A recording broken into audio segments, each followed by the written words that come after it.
ठीक है, आदेश करें। जी बताएं। संयुक्त मोर्चा की आज बैठक हुई है, क्या कुछ दिशा निर्देश दिए गए? भारतीय जनता पार्टी में नए पदाधिकारियों के निर्वाचन या नियुक्ति के पश्चात भारतीय जनता पार्टी हर दृष्टि से उन्हें चुस्त पुष्ट करने का काम, प्रशिक्षित करने का काम, अपने दायित्वों का निर्वहन हम कैसे करें, इसके लिए कुछ टिप्स के साथ साथ एक प्रकार से कभी कभी 3 दिवसीय होता है, कभी 2 दिवसीय होता है, कभी 1 दिवसीय, ऐसा प्रशिक्षण का कार्यक्रम रखते हैं।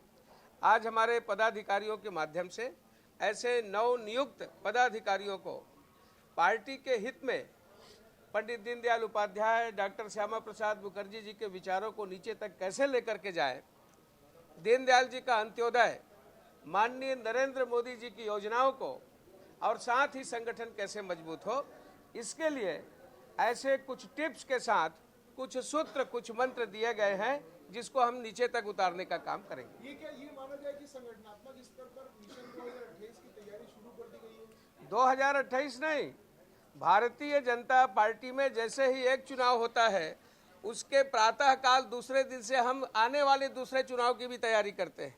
और हमारे यहाँ एक शब्द है, कहते हैं कि भारतीय जनता पार्टी में केवल युद्ध काल में नहीं, हम शांति काल में भी युद्ध की तैयारी करते हैं।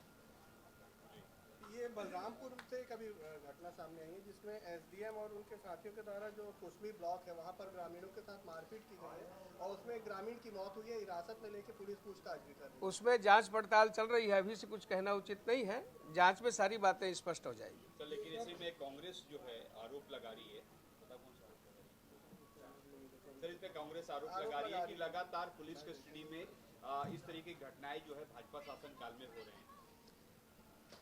भूपेश जी के शासन में जो जो हुआ है हम सभी उससे परिचित हैं।